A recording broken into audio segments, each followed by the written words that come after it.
Good morning, everybody, and welcome to the channel. I'm your host, Landon, and I hope you enjoy. Today, we are talking about continued assimilation within education in Ontario.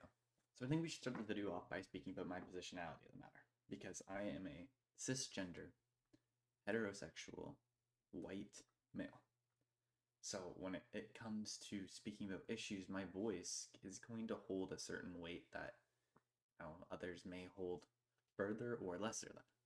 However, it's such an important thing that needs to be talked about that we need to speak about this because our education system is so heavily constructed for white English and French speaking students, specifically male students, oftentimes. I myself hope to become a future educator. It's what I'm in school for, and I hope to be able to teach future generations about Indigenous studies. So, let's start this off by talking about language, because our language in our schools is playing such a huge role when it comes to continued assimilation within education. For starters, everyone is kind of forced to learn English no matter what. And I understand that English is one of Canada's recognized languages.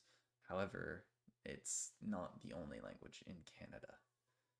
For some, English might be a second language. So while I agree that having English everywhere vastly available is needed still, it's not the only language that is required. If you go to Quebec, for instance, you learn French before you learn English. Why are we still restrained to these two languages so often? My time in high school, I learned the English language, obviously from kindergarten. I started learning French in grade 4, and some of my peers that had no interest in French were forced to take French again in high school. It should not work that way. We had no courses available for an Indigenous language, and I personally lived very close to a reserve. Like I think it was less than a 20-minute drive. Some of my friends were from this reserve. They were Indigenous that grew up there. Some have moved away from there. Some were never lived there even. Yet they had no way of learning any of their languages because they were forced to learn English and French. And when it comes to my high school, even, I had three options for languages. There was English, which obviously I was taking. There was French, which I took for French immersion, and there was Spanish. Why are we so vastly including Spanish to teach? We don't live anywhere close to a Spanish country in Canada. And while learning languages are important, why can't we learn about an Indigenous language? I live close to a Mohawk reserve, too close to Tyendinaga. Where was that language? Why didn't we get to learn about that in our school? Why weren't there courses available for that? We need to change this. These courses should be vastly available. Whatever's your closest reserve, their language that they would speak there should be available at every single high school. Even if it's a guest speaker coming in once a week and teaching these students, or an online class, or an off campus class for these students, it should be available. We should not be forcing students to learn English and French and offering Spanish when we could be offering other languages that exist within Canada. So, despite saying that we are striving for reconciliation, it's not transparent within our education. This is what our curriculum is currently set up like: elementary and secondary. In elementary, you get brief conversations about Indigenous studies within social studies, history, and geography. That course is so vague that you do not have much time to speak about Indigenous people when it should be spoken about. We should learn about Indigenous cultures, languages, traditions, all of that. We should learn about our neighbors because we live on their land. We've stolen this land from them, and we don't even give them a chance to learn about themselves. We've taken away so much, yet we don't give anything back. When we look at our secondary curriculum, it's a bit more vast. We have The First Nations, Métis, and Inuit Studies has its own section. Yet, when you explore it, none of it is vastly available. NAC 10, 20, NBE, all of NDW, all these grade 12 courses, the grade 9, the grade 10s, they're not vastly available yet. They're available at select high schools. The only one that is vastly available is the grade 11 English. And I'm not sure if anyone else that is watching this has taken that course, but it is lacking on so much information. It treats Indigenous people as if they were of the past. You speak about the 60s scoop in residential schools. You don't speak about much else. So it's lacking so much information, and it's not paying proper respect to Indigenous people. It's confining them to objects of history, which they're not.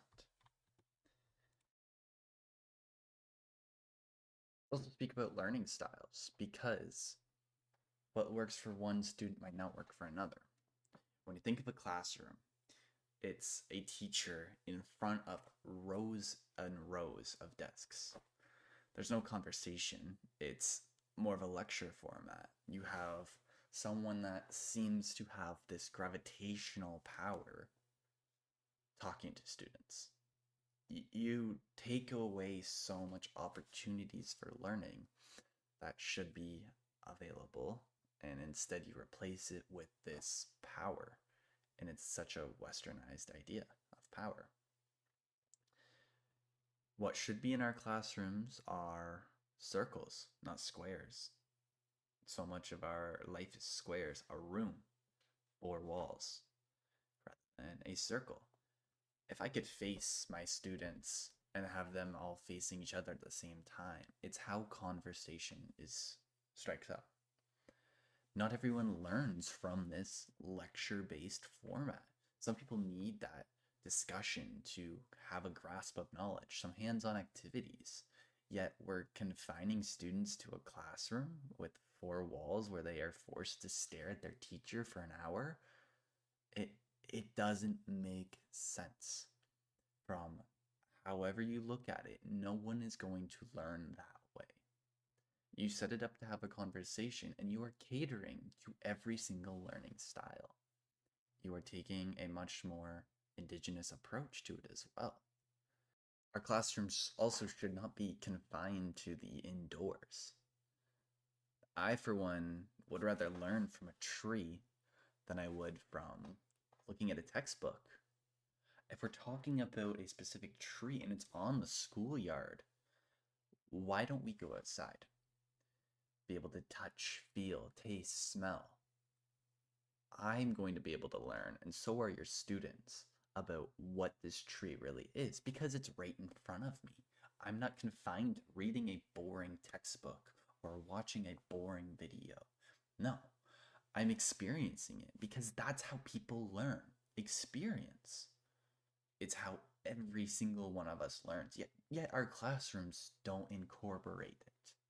It's lacking, and it needs to change. I often have placements that go alongside my program. So I get to talk to a lot of teachers about what they're trying for their classrooms. One thing that I did find is that there's a teacher that I spoke to during one of my placements. I won't disclose their name just in case they want to keep it quiet for privacy reasons. That spoke about having a guest speaker. He took on his class 1 year and graded them, and then brought a guest lecture in for multiple times. I think he did it like once a week for the entire program. And he compared the grade difference. The students without the guest lecture got 86 to 87. I want to say it was 86.6% average. When he brought in the guest, 93.2. That's a major jump. And you can't say that it's just because they're 2 different classes, because they're being taught by the same teacher no matter what. The grade average will always roughly be the same, not one class being so much smarter than the other. This class that's reaching 90s, the guests that they had was an Indigenous person speaking about their culture, their language, their learnings. I, for one, would much rather have someone who is Indigenous come into my classroom and teach my students in the future. But it's not always possible. But having that guest come in, setting up video calls, setting up videos for your students to watch from this guest, it's going to teach to a much higher degree. And he didn't just leave this in social studies. This guest helped him set up a course plan for mathematics. And the second class that originally was struggling in math ended up succeeding. It wasn't two different classes this time. The class average went from a 78 in math to an 82. That's a 4%. That doesn't seem massive, but it's a whole class improving. 4% is major for an entire class to improve. Indigenous-led education needs to happen. Our curriculums so often are decided by a group of white men, sometimes a white woman. We need diversity in our education. When it's setting up our curriculum, introduce Indigenous people in, have them put their words, their knowledge to change our curriculums for the better, because it will change fastly, and it will improve, and our students will improve. And Indigenous students that have no interest about learning about the culture of Canada and instead want to learn about an Indigenous culture, we can implement.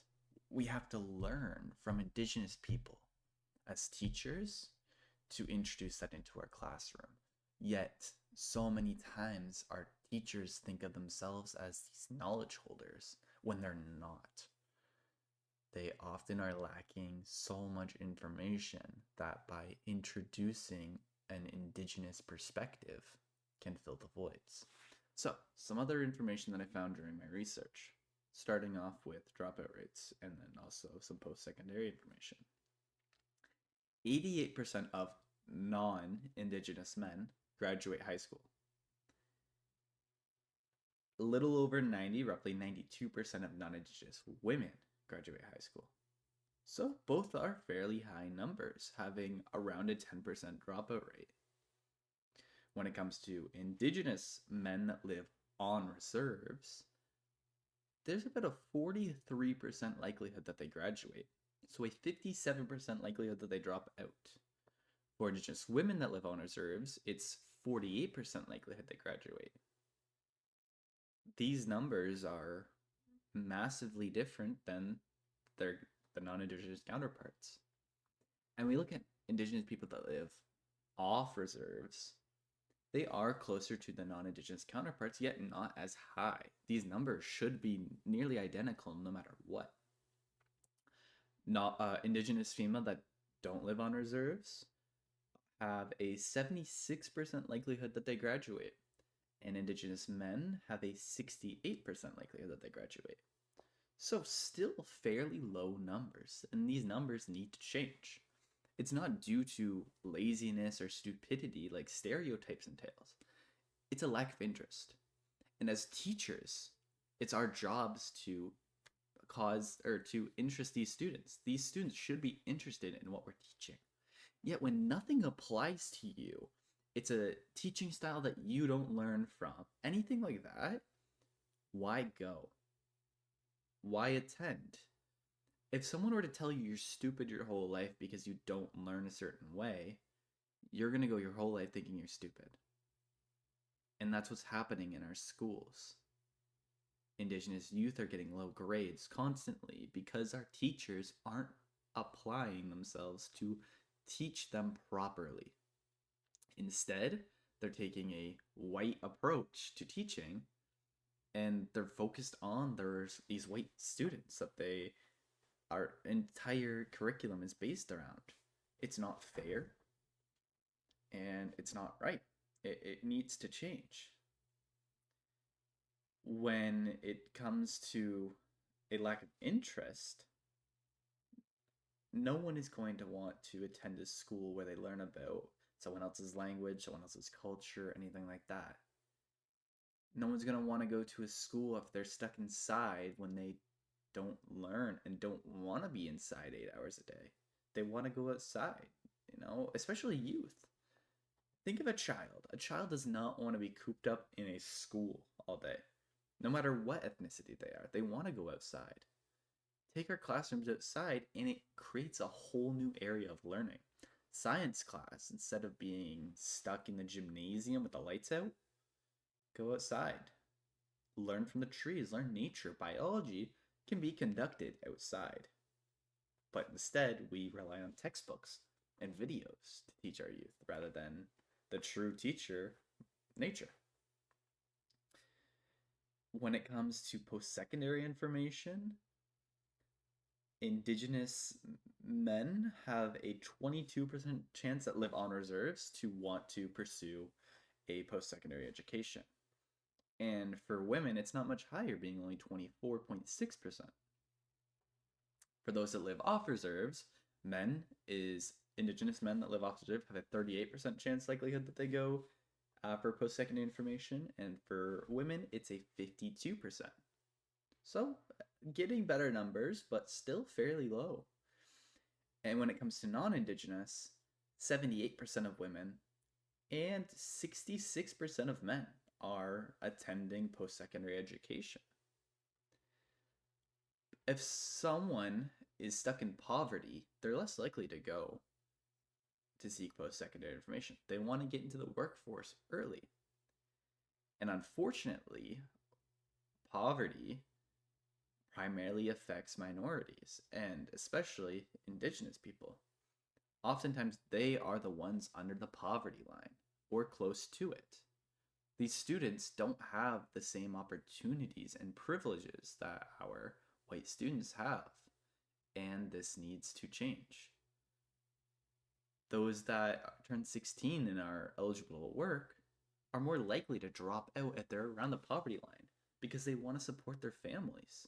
They want to be able to live and not worry about going to class to learn about the white man's culture. No, it doesn't work like that. We need to change our teaching, our classrooms, our classes, our schools, our curriculum so much to be able to apply to everyone, to conduct teaching our white students, black students, Asian students, any student, Indigenous students. This is how we need to change. Some other major factors on why students may feel like they need to drop out of a course, aside from disinterest, something that they can't connect to, is feelings of isolation. If you feel like you are the only Indigenous student in your course, you're more likely to drop out because you have no one to speak to on that level. Feelings of isolation can contradict whether someone or not will finish the course. Another factor is being a target of racism. You're not going to want to attend somewhere where people constantly have a remark towards you. If a teacher makes remarks towards you, if a teacher makes a racist comment to you, you aren't going to want to finish that course. You're going to drop it. So students that are going to feel disconnected from their lessons, they're not going to learn, and by not learning, they're going to receive a lower grade. And feeling that you're not smart enough to complete a course is going to make anyone want to drop out. Accepting failure is easier than attempting to persevere, especially in a system that is set up against you. So we need to tear apart our curriculums and rebuild them through the leadership of Indigenous people. What needs to change? Well, for starters, we need to make our classrooms more welcoming for Indigenous students. Even if it's something as little as adding a medicine wheel, connecting a land acknowledgement, you are starting, very briefly starting, to create a more welcoming environment. It's such a small step, but it's something. You're doing better than most teachers are.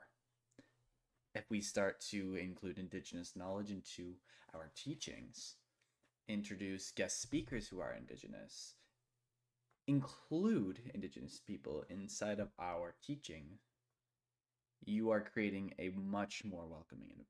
We are creating steps, and these need to be expanded on more and more and more. They can't just be a one and done thing. It has to improve. As future teachers, we have to improve. And our curriculums need to be torn apart and rebuilt. They're so heavily built with westernized knowledge that it forces our classrooms into that field. We rip it apart, we implement Indigenous perspectives, views, and knowledge, and our classes can reset and improve as well.